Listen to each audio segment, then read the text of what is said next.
Mia Harper didn't notice the wallet until her son screamed. It wasn't the usual toddler whine. It was sharp, sudden, and filled with something she hadn't heard in his voice before. Fear. By the time she reached under the airplane seat and wrapped her fingers around smooth leather, she wasn't thinking about money, or the job interview waiting in Manhattan, or even the two sleeping children she was flying alone with. She was thinking about how cold the wallet felt. Too cold. Like it had been waiting for her. The plane hummed steadily as it cut through the clouds above the Midwest. Mia Harper sat in row 29, seat D, bouncing a fussy toddler on each knee. Luke on the left, Lily on the right. Her lips were dry, her eyes heavy, but her hands moved with practiced grace.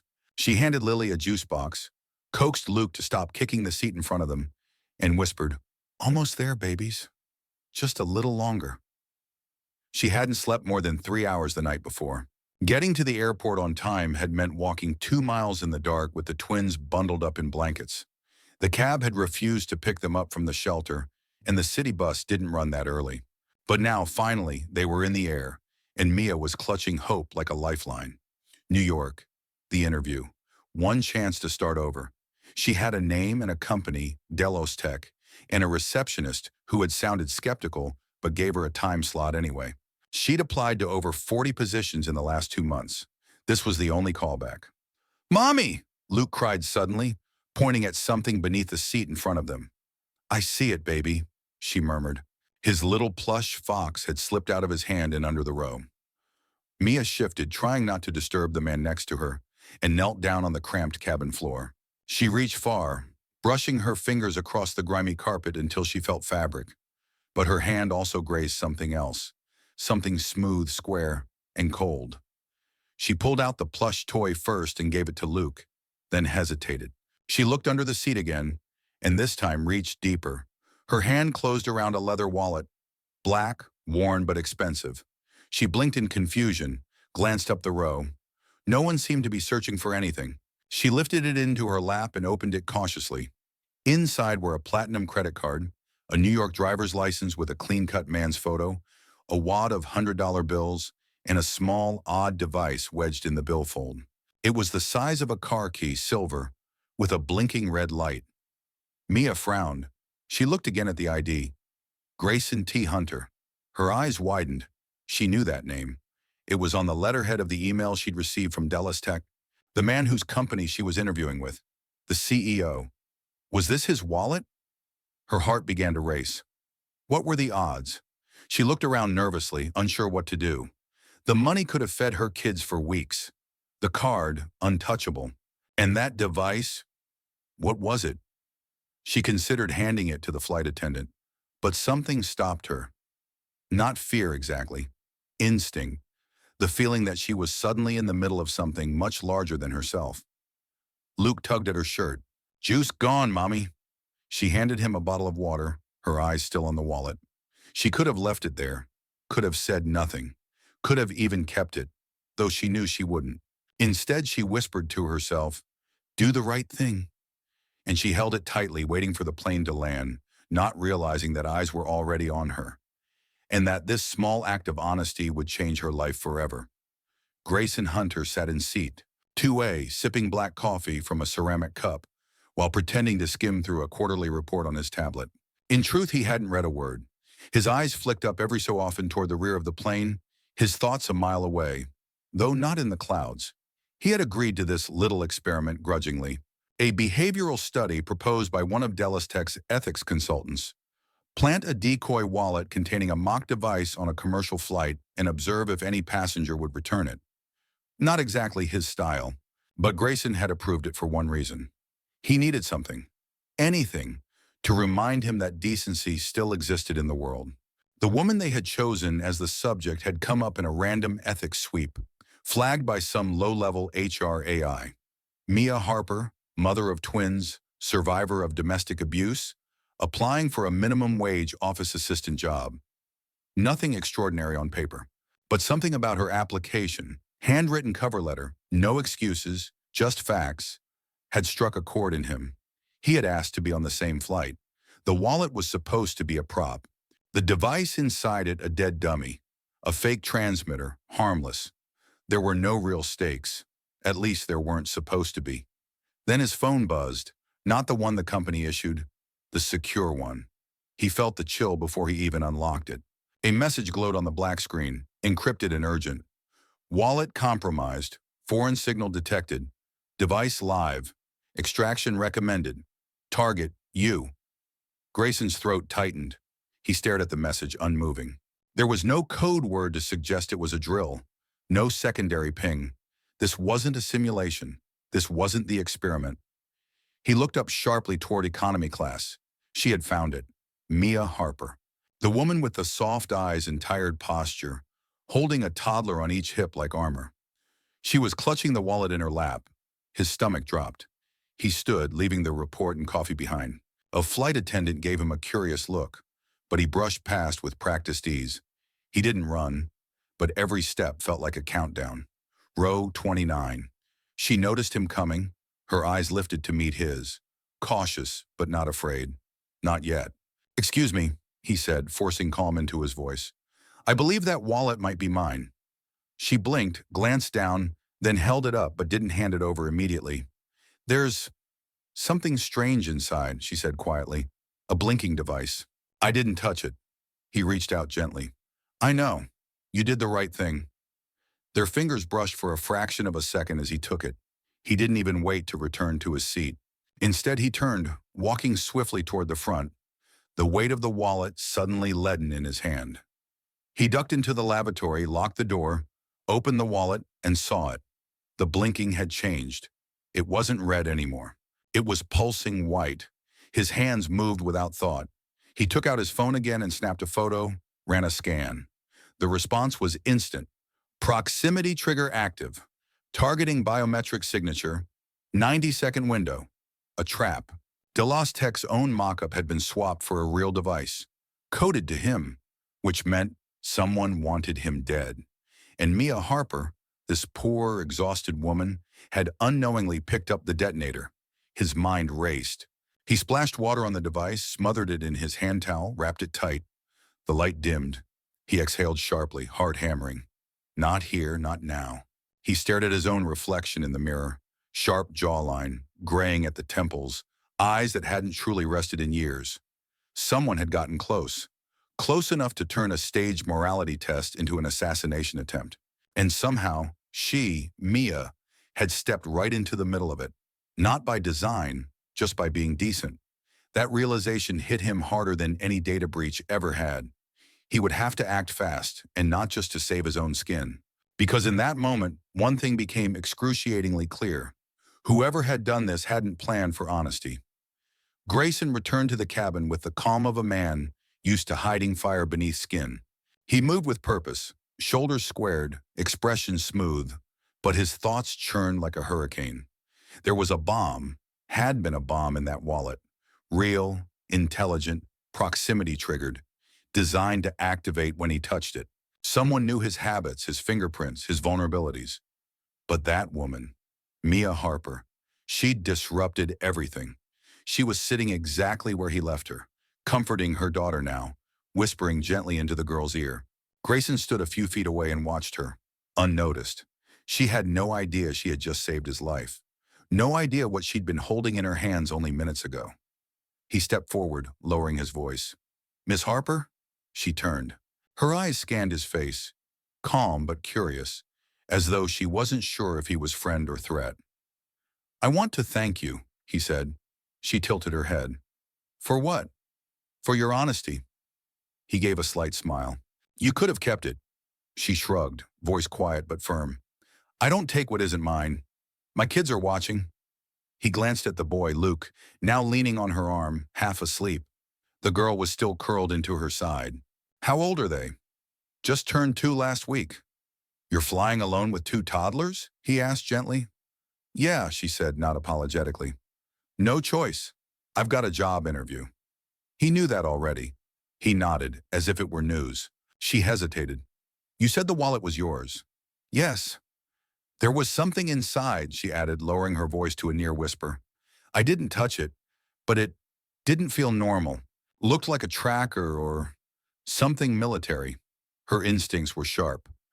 "It was part of a security system," he lied smoothly. crouching down beside her row, his knees aching from years of never sitting still. A failsafe. I shouldn't have brought it on board. She studied him for a long second, and he could feel her reading him. Not the image, not the suit or clean haircut, but him. Something deeper. You looked scared when you took it, she said softly. He inhaled. I was, just for a moment, because people don't usually return things like that. Her expression didn't change, but her hand moved slightly, adjusting the blanket around her daughter's legs. You don't owe me anything, she said. Just be careful what you carry next time. Some people might not give it back. I know, he stood again.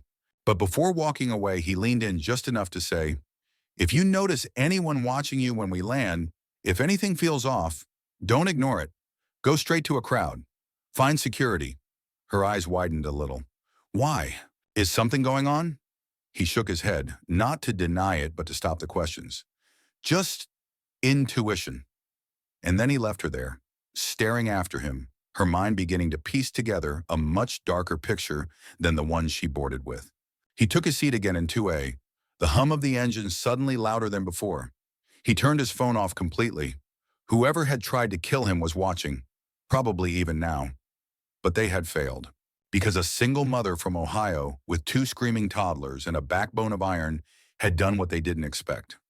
She chose to do the right thing, not for reward, not for recognition, but because she believed in something most people had long stopped believing in. And now Grayson Hunter had a name he would never forget, Mia Harper. Grayson didn't wait until landing. The device had stopped blinking, but it still sat in his briefcase like a coiled serpent. He needed to act, but not from a place of fear. Fear would cloud his judgment, and fear was exactly what the people behind this were counting on. Instead, he focused on the one person who'd unknowingly shifted the entire trajectory of this threat. Mia Harper. She had no idea how close she and her children had come to disaster. He rose from his seat again, this time with more intention. The flight attendant raised an eyebrow but didn't stop him. There was something about the way Grayson moved, a quiet authority that made people step aside without thinking. He moved toward the back of the cabin and crouched beside Mia's row once more. She looked up, surprised. Lily had fallen asleep, her head on Mia's shoulder, and Luke was chewing on a corner of his sleeve, eyes half closed. Grayson spoke softly. We don't have much time, so I need you to listen to me carefully. Mia's eyes narrowed slightly, alert. Her spine straightened. She nodded once. He continued, his voice low and firm. That device in the wallet, it wasn't supposed to be there. I don't know how it got past security, but it was dangerous. Very dangerous. Her expression shifted. She didn't speak right away. After a long pause, she asked, what kind of dangerous? Grayson hesitated. Then, it was a bomb. Micro-triggered biometric targeting. Designed for me. She didn't gasp. Didn't panic. She simply blinked once, then looked down at her daughter. I held that, she whispered. I know, he said. You had no way of knowing. You did everything right. She looked back at him sharply. Did someone put it there for me to find? No. You were never the target. I was. You intercepted it by doing the honest thing. That honesty, your instinct to return it, probably saved all of us on this plane. She stared at him. And my kids? They're safe. You're safe. I neutralized the device. Mia's hands shook slightly, barely noticeable. She clenched them in her lap. Why are you telling me this? She asked, eyes full of suspicion now. Because I don't want you to think this was some twisted test or trap, he said. And because after we land, I need to be escorted off quietly. But they might still be watching, and if they think you know anything, you might be in danger. Her face turned pale, but she remained composed. So what do I do? Grayson reached into his jacket pocket and pulled out a plain silver card. No logo, no name, just a contact chip embedded in the center. This is a secure line. Memorize the number on the back. Don't keep the card. Burn it or flush it. She took it carefully, her fingers trembling. He met her eyes.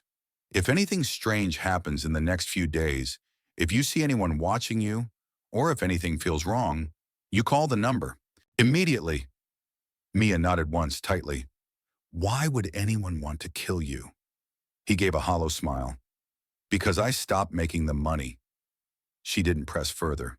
Are you going to be okay? she asked, and it stunned him for a moment.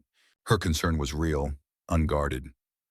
I don't know, he said honestly, but I know one thing for sure. She tilted her head. You're the kind of person this world needs more of. She scoffed quietly. I'm just trying to survive.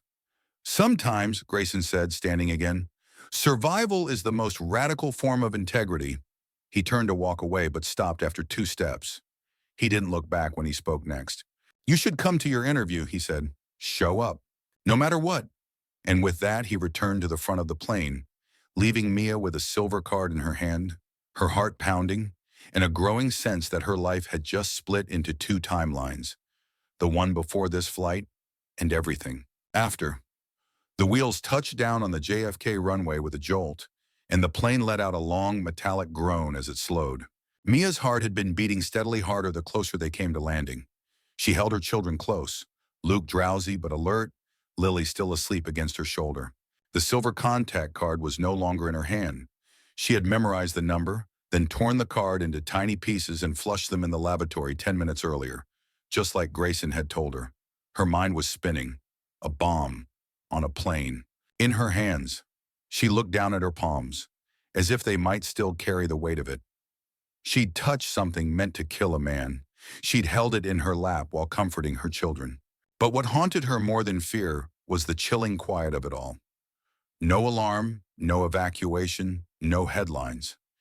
Everything that had happened was invisible to the rest of the world, contained, silent, and disturbingly precise. The seatbelt sign clicked off, and passengers rose in a wave of stretching and rustling. Mia stayed seated, waiting, clutching her backpack in one hand and her children in the other. Grayson had told her to wait, and she trusted him, though she didn't quite know why. Something about his eyes, not charm, not power, just something tired, human. A man in a gray suit came down the aisle and stopped at her row.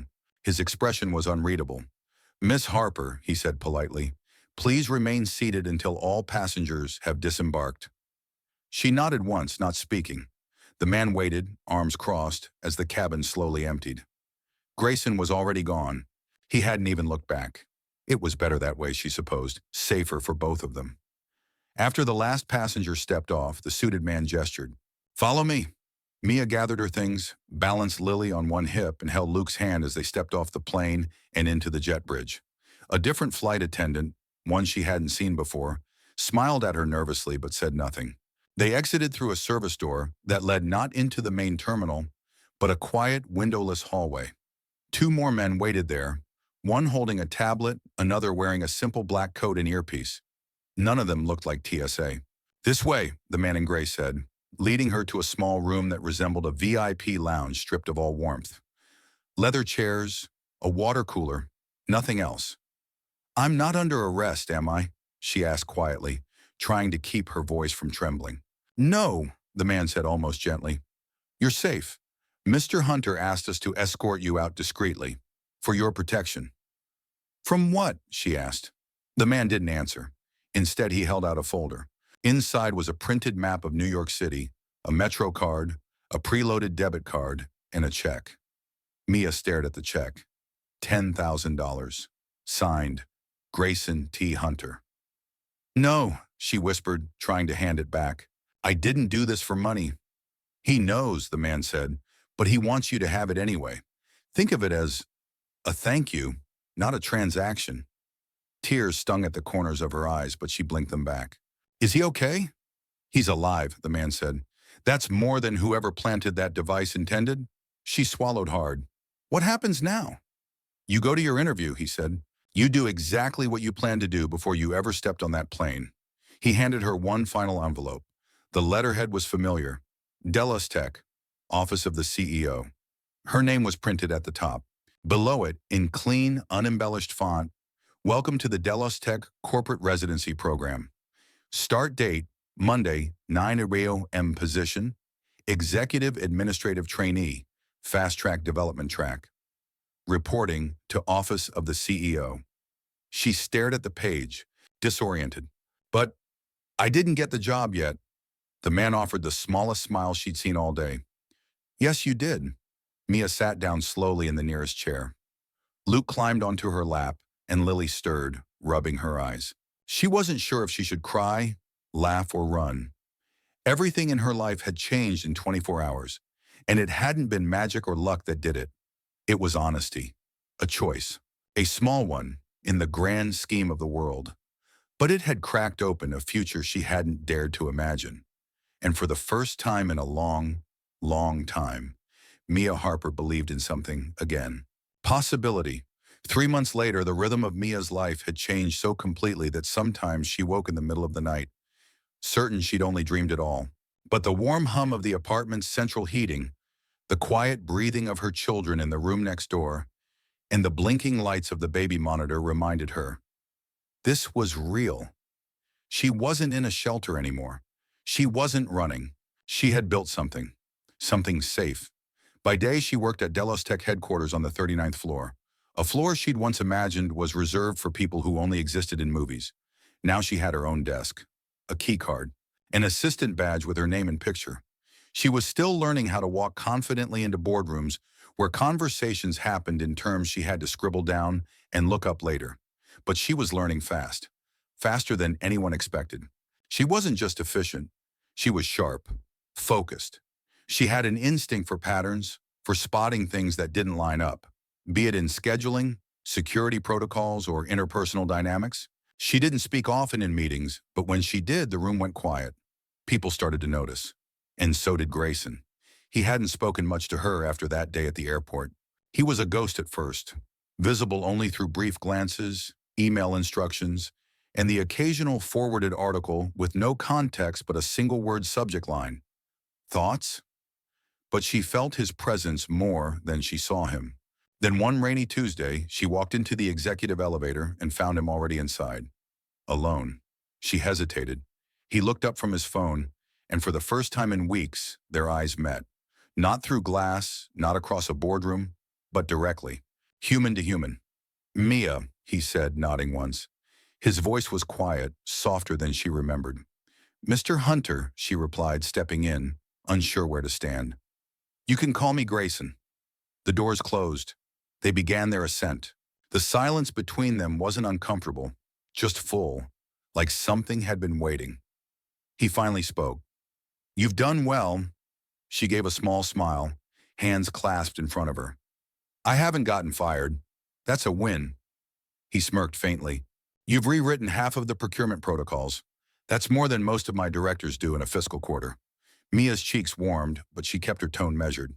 "I just asked questions no one else seemed to be asking. That's exactly what we need here." She turned to him. "Then why is it that everyone in the building walks like they're afraid of something?" He didn't answer right away. "I built this company in a world that rewards fear," he said at last, "but I don't want to live in that world anymore." The elevator chimed. The doors opened onto the rooftop lounge, a space usually reserved for high-level clients and private events. Rain streaked against the floor-to-ceiling glass. The city blurred outside like a painting left in the sink. Grayson didn't step out. He just looked at her quietly. "You changed the outcome that day," he said. "Not just mine. Yours. Maybe the whole company's." Mia didn't know what to say. Her throat tightened. "I didn't save you for a reward," she said. "I didn't even know who you were." "I know, that's why it mattered." A long pause passed between them. "I think," he said slowly, "I was already breaking before that flight. The kind of breaking that makes you blind to everything real. But you reminded me." She met his eyes again, and this time, she didn't look away. "I'm not here to be anyone's reminder," she said gently. "I'm here for my kids, and maybe, if I'm lucky, to do something good." "Then let me make space for that," he replied. "For all of it." The elevator chimed again, signaling time had run out. Mia stepped backward, toward the door. Before she left, she asked one last question. "Do you always show up just before someone starts to fall?" His answer came soft and fast. "Only if I believe they'll fly instead." The doors closed, and Mia descended alone, her heart racing in a way that had nothing to do with fear, but everything to do with something she had never dared give a name to. Hope. It was nearly midnight when Mia found herself still seated at her desk, the office dark except for the amber glow of her monitor and the muted skyline beyond the windows.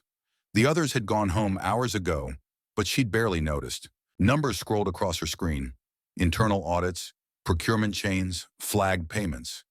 She hadn't meant to go digging, but something had caught her attention during a routine check earlier in the week. A discrepancy.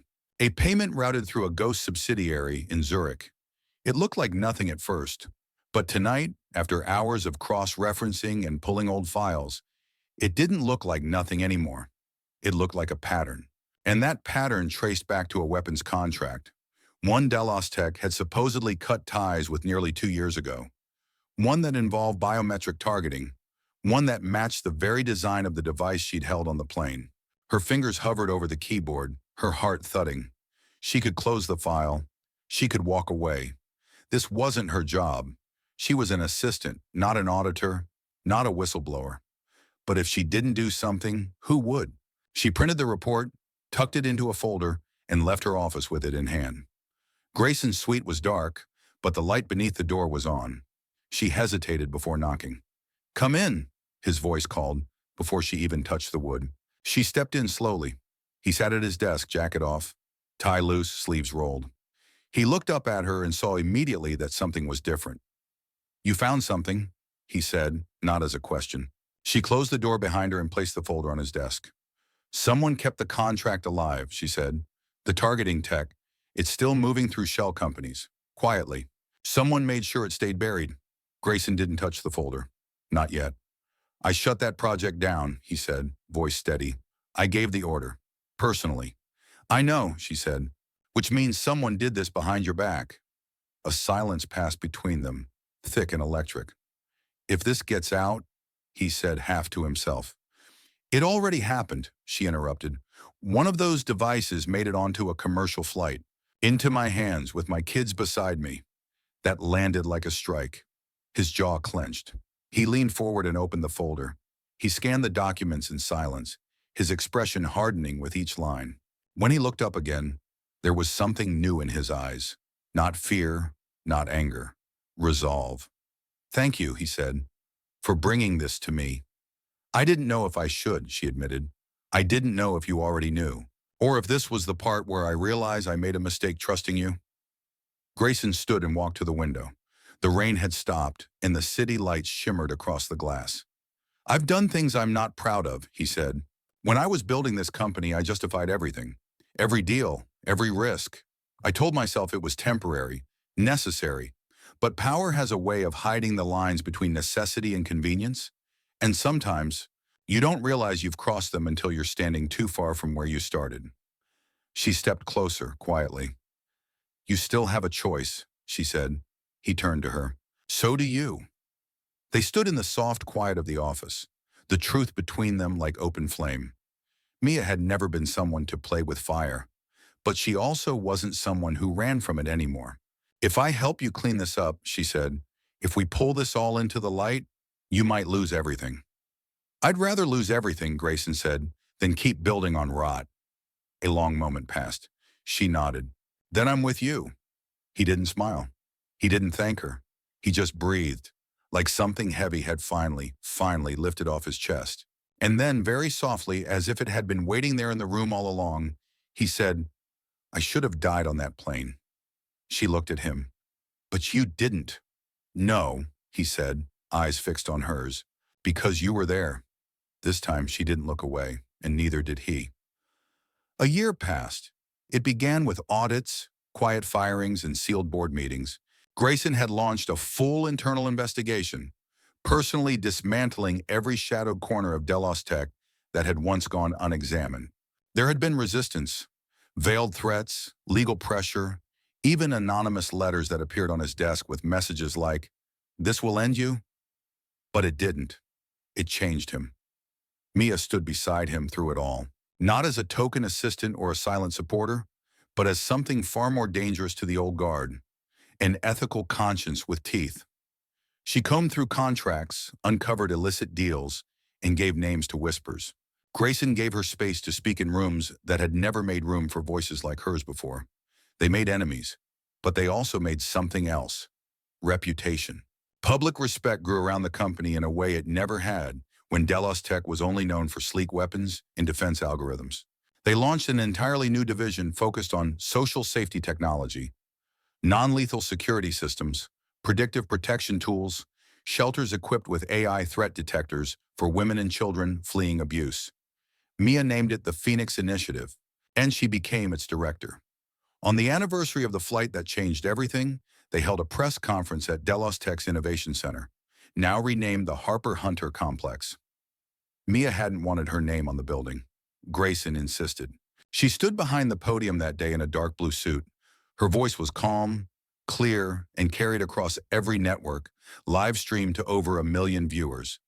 I am not a genius. I am not a billionaire. I am not an engineer, a scientist, or a strategist, she said. I am a mother. I am a woman who had nothing, who made one choice, to return something that didn't belong to me because I believed in a world where honesty should not come second to survival. She paused, letting the weight of it settle. I held a bomb in my hands and didn't even know it. I should have been a victim of someone else's war. But that day, something else happened. Someone saw me, not as a number, not as a profile, as a person. And from that moment on, everything changed. For both of us. Grayson stood off to the side, hands folded, watching her. Proud didn't begin to describe what he felt. It was something deeper, something earned. Later that evening, after the crowds and applause had faded, they stood alone in the garden outside the complex. The twins played on the grass a few feet away, Lily picking dandelions, Luke trying to balance on a low stone wall. Mia looked up at Grayson, the city lights reflected in her eyes. I still think about that moment, she said softly, when you told me to go to the interview no matter what. I'm glad you listened. I almost didn't. But you did, he said. And now look. She turned toward the building, glass, steel, and light, built not just on innovation, but on intention. They say one honest act can change a life, she murmured. Grayson stepped closer. It saved mine. He reached out and gently took her hand, not as a gesture for cameras, not as a symbol, as a truth. The twins laughed behind them. The wind carried the scent of new blossoms. Mia looked up at the sky, stars just starting to appear. She thought of the plane, the wallet, the weight of choices, and she smiled. Not because it had been easy, but because it had been worth it. The ending isn't just happy, it's earned. It doesn't erase the pain or hardships with a magical rescue or a cliché Prince arrives moment.